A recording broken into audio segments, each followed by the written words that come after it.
Assalamualaikum, halo teman-teman semua, kembali lagi belajar bareng Vivi. Nah, kali ini kita akan bahas tentang kebenaran ilmiah.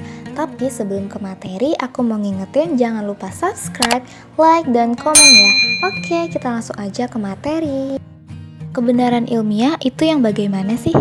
Nah, kebenaran ilmiah yaitu kebenaran yang didapatkan melalui metode ilmiah dan sesuai dengan rantai penalaran ilmiah. Kebenaran ilmiah juga diperoleh secara mendalam berdasarkan proses penelitian dan penalaran logika ilmiah. Kebenaran ilmiah ini dapat diuji dengan pendekatan pragmatis, koresponden, dan koheren. Kunci kebenaran ilmiah terletak pada metode penemuannya. Kebenaran ilmiah dapat diverifikasi dan diuji kebenarannya. Jadi, pada saat pembuktian kebenaran ilmiah ini harus kembali pada status ontologis objek dan sikap epistemologis yang disesuaikan dengan metodologisnya. Sifat dasar kebenaran ilmiah yang pertama, struktur harus rasionalis dan logis. Kebenaran ilmiah selalu dicapai berdasarkan kesimpulan yang logis dan rasional dari proposisi atau premis-premis tertentu.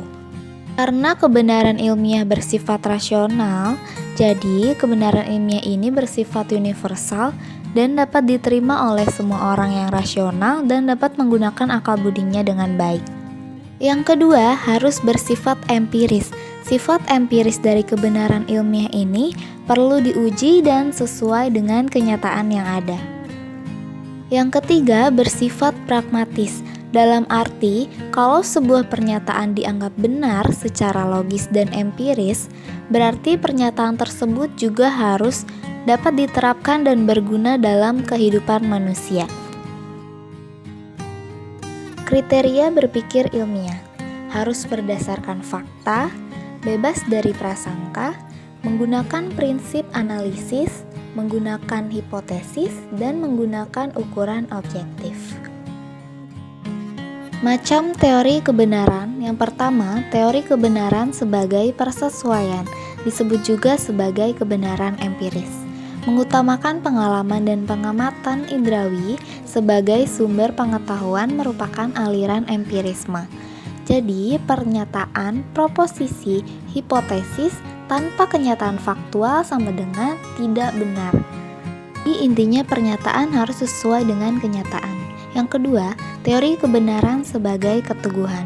Teori ini mengatakan bahwa kebenaran ditemukan jika terdapat relasi antara proposisi baru dengan proposisi yang sudah ada. Artinya, proposisi dianggap benar apabila meneguhkan proposisi yang sebelumnya sudah dianggap benar. Jadi, kaum rasionalis menganggap kebenaran jika terdapat relasi proposisi baru dengan proposisi yang sudah ada sebelumnya tanpa perlu dicek dengan kenyataan. Teori pragmatis. Pragmatis artinya mempunyai manfaat bagi manusia. Jadi, ide, konsep, pernyataan, atau hipotesis yang benar adalah jika berguna bagi manusia. Pragmatis ini menganggap kebenaran jika penerapannya dapat berguna dan bermanfaat bagi manusia.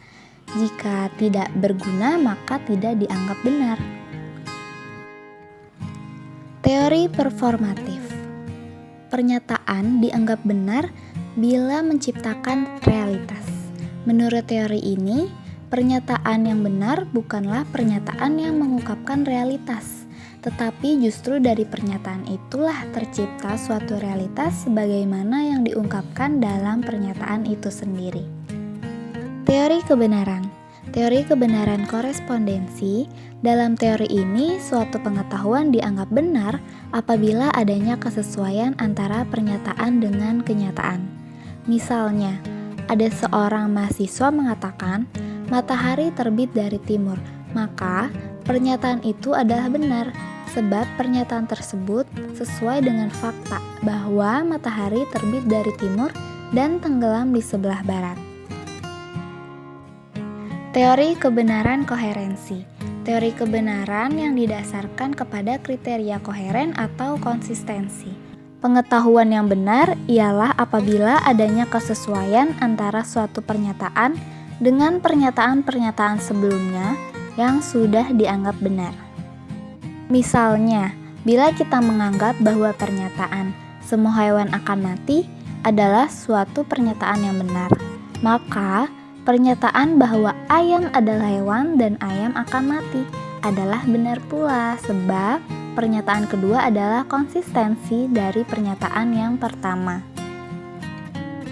Teori kebenaran pragmatis. Suatu pernyataan dikatakan benar jika pernyataan itu mempunyai kegunaan praktis dalam kehidupan manusia. Jadi, kebenaran suatu pernyataan itu harus bersifat fungsional dalam kehidupan.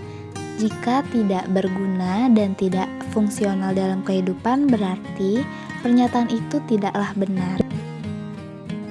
Teori kebenaran sintaksis. Suatu pernyataan dianggap benar apabila sesuai dengan aturan sintaksis atau susunan kaidah gramatika yang baku. Jadi, kaidah gramatika ini adalah tata bahasa. Berarti, secara otomatis, jika suatu pernyataan tidak sesuai dengan susunan tata bahasa yang benar atau menyimpang dari kaidah-kaidah gramatika yang baku, maka pernyataan tersebut tidak dianggap benar. Teori kebenaran semantik. Suatu pernyataan memiliki nilai benar ditinjau dari segi arti atau maknanya.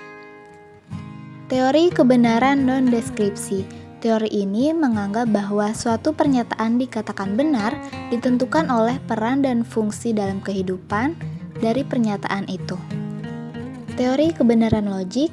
Pernyataan yang hendak dibuktikan kebenarannya memiliki derajat logik yang sama yang masing-masing saling melingkupinya. Sekian pembahasan kita kali ini. Terima kasih yang sudah menonton. Semoga ilmunya bermanfaat.